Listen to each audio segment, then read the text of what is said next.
Keenan, the city or the marijuana industry is certainly thriving, but city and state officials want to be intentional about who these opportunities are going to. So those limited licenses, also including retail and consumption lounges, half of those are going to be set aside for so-called social equity applicants. Now, those include longtime Detroiters and those people living in communities where marijuana-related convictions were higher than the state average. Officials say this is reparations of sorts for those most impacted by the war on drugs. Dr. Denise Floyd remembers this neighborhood differently. When she was a girl, an evergreen nursery sat on this corner, and dozens of thriving businesses line this one stretch. My family lives 1 block from here, still. Floyd is a longtime educator nearing retirement.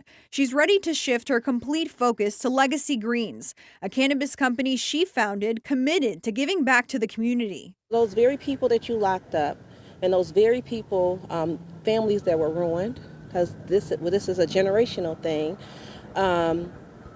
Let's take that opportunity to restore. And to me, that's the essence of social equity. She's already pre-approved by the state, but will still have to jump through hoops at the local level. She's secured the capital, and now she's looking for a building in the zip code. To be able to come back here and provide the opportunity for generational wealth, to give back to your people, is that really what's driving you to get this done? That is the only driver. To date, there are 1,336 active licenses for adult use or recreational businesses in the state.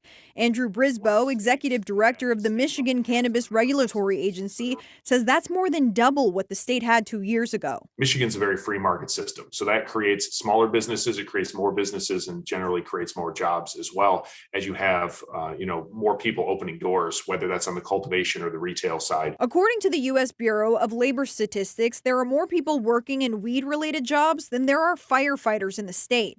Michigan's marijuana industry is on pace to make $2 billion in sales this year. Some of that will trickle down to the local level. Washtenaw County got $1.8 million in appropriations. 1.4 of that went straight to Ann Arbor, right? It sparked in me. That was hard to hear, but it's true. Think about what that can mean for Detroit, and it all comes down to your license count. Jerome Crawford oversees legal operations and social equity for Pleasantries. He says opening a cannabis business can be challenging when you're navigating different rules in different cities. What's interesting about Detroit is that they're blending elements. They have some elements that are purely a competitive review process where there are going to be points ultimately assessed. You also have some lottery elements to it. Floyd says scoring this license means she'll be able to ride for her people.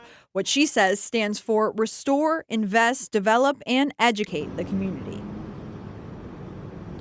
Well, the city has 90 days to hire a third-party vendor before they can start processing those limited license applications. Now, they will be giving out 100 of those licenses and some through a lottery system. Reporting live in Detroit this morning, I'm Alex Bozargian for 7 Action News.